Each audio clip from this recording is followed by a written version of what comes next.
And our next speaker is Professor Maria Curtis from the University of Houston, Clear Lake, Texas.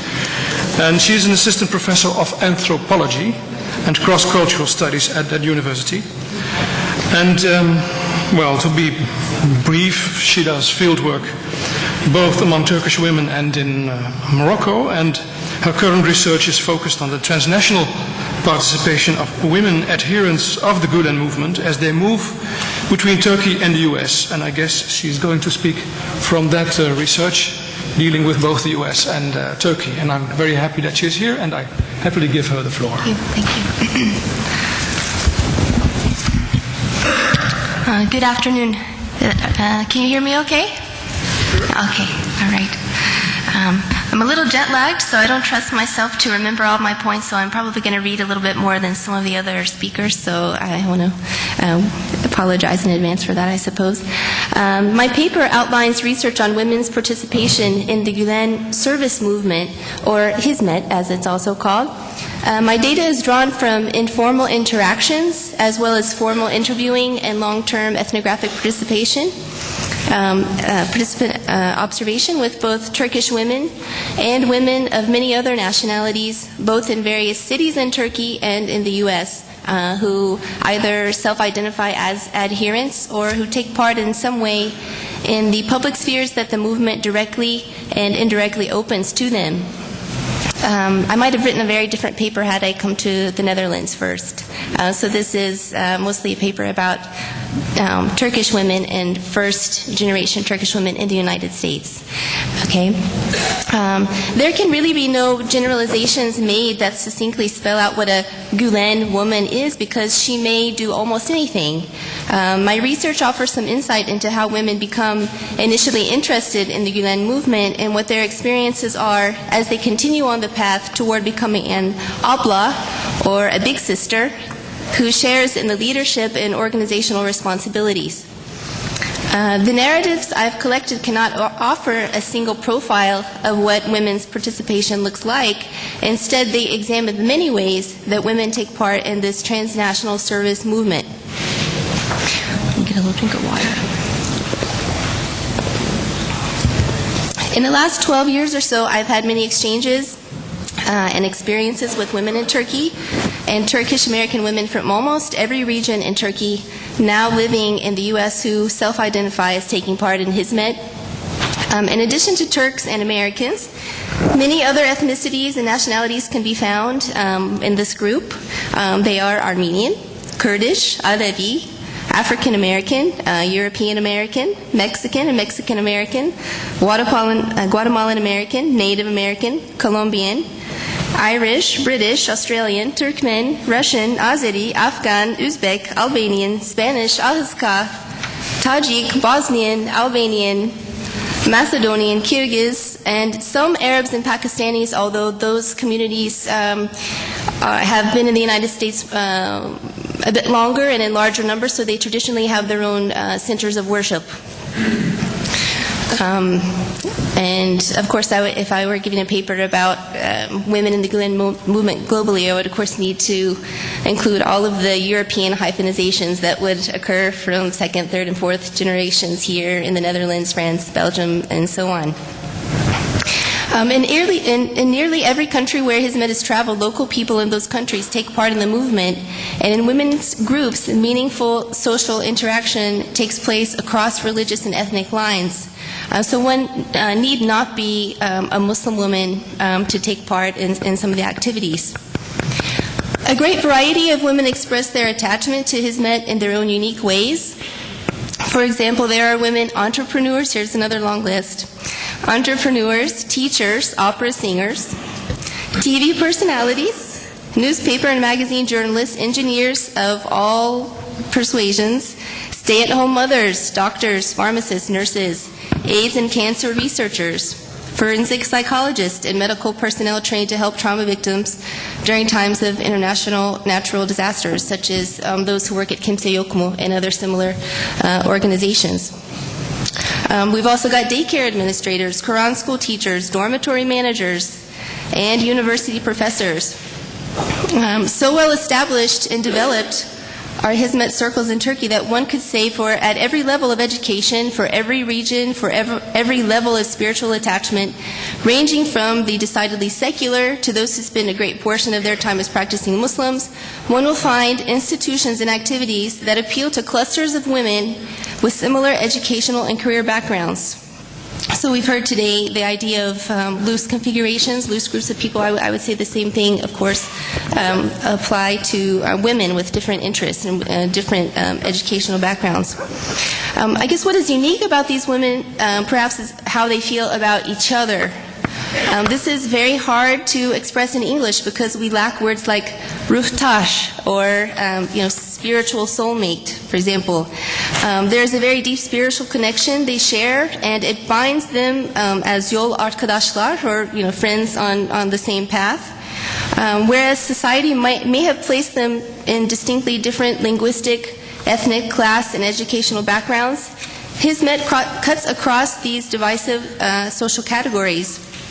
Within Hizmet, one will find women who take on more outwardly religious dress, and one will also see women who might have left behind a jemaat that they felt might have been very constraining. I think this is something that we don't really hear a lot about. I mean, there are women from, let's say, maybe much more conservative groups that are attracted to the Gülen movement because it is something that they feel is much more mainstream or open to women.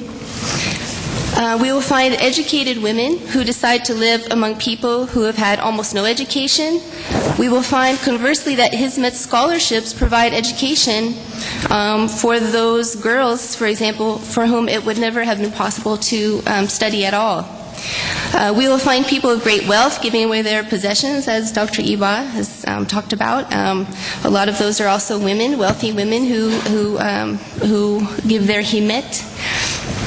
And we'll also find women who've come from very, very poor circumstances who've, let's say, climbed the social ladder, as it were, having been in Hizmet in some way.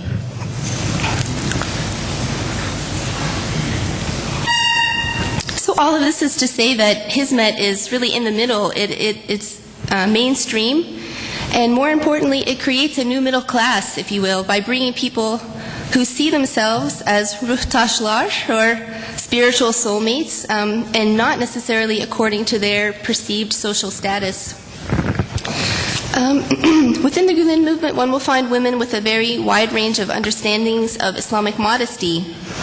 With regard to Turkey, where the movement has had the longest time to develop across multiple generations, one will find a diversity of opinion with regard to Gülen-affiliated institutions and groups of women who volunteer and work in these institutions. The rules regarding the wearing of the headscarf are less important in such places, and women from across the religious spectrum become accustomed to working together as professionals. Outside of Turkey, the situation is different from what I've seen in the United States, as women in Hizmet are newly landing in places such as the United States. They may be involved in establishing common support networks and building their infrastructures all over again from the ground up, often while in their young childbearing years, also while working on second language skills. In Turkey and in the United States, and I suppose probably in the Netherlands and other places as well, child care facilities have become a priority. Child care cooperatives between women, informal community-based child care that is offered so that women might attend community events, as well as more formalized state-regulated paid daycare, which allows women to work full-time, all exist side by side, allowing women a variety of choices. Rather than asking, what is the role of women in the Gülen movement, a more interesting question might be, what will the role of women be in the years to come as their choices continue to expand?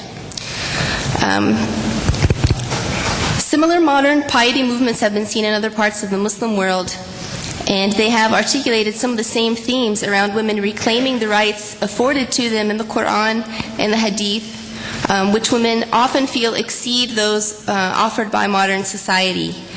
Since the 1970s and 1980s, these piety movements have been labeled in many ways. Here are some of the ways they're labeled. Islamic feminists, or believing women in Islam, as opposed to Muslim feminists, which are different, as opposed to progressive Muslim women, or born again or veiled again Muslim women. A lot of these kinds of terms. While one of these terms might apply to other social movements, or some of these other piety movements, we can see a bit of all of this in Hizmet. There's not really any one reason or any one profile that women have before taking part in Hizmet. There's no single style of dress, and beyond the notion of self-improvement, very broadly defined, there's not one lifestyle that is promoted over others. One may find many clusters, again, of similarities in behavior in different geographic areas, but put together side by side, these clusters can appear very, very different from each other. And to give you an example, in Istanbul I was being introduced to different women's groups. Some of them had no idea that the others existed. It was quite interesting, and the women looked very different and had very different activities. Very, very interesting. Okay, Hizmet offers multiple forms of support to girls, and it continues to offer that support into adulthood.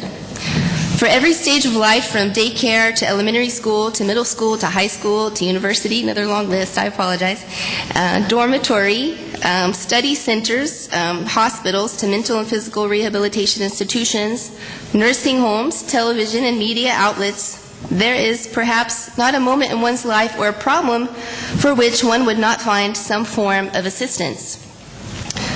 Women often encounter the movement while in school, and then mature in the movement spiritually, personally, and professionally while having ablalar, or big sisters, who served as personal role models, who supported them through exams, marriage proposals, early motherhood, and navigating careers as women. Okay, it's important to note that when women take part in Hizmet, it's a choice, and they have the choice to be more or less active at different times in their lives, or to not take part at all. There might be some women who are very active with sohbet groups or ders groups in Turkey, for example, when they're going to study centers.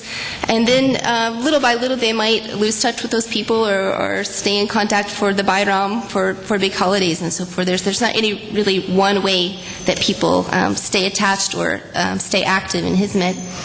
It's different from person to person. What one is interested in may shift over time, and one's form of involvement can also change.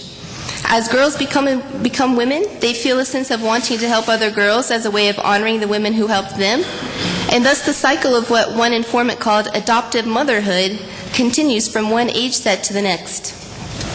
While some see women's activities from the outside, they may assume that there's an enforced gender segregation in what some social scientists call parallel gender publics. Some people might see this as an indication of a lack of inclusion for women.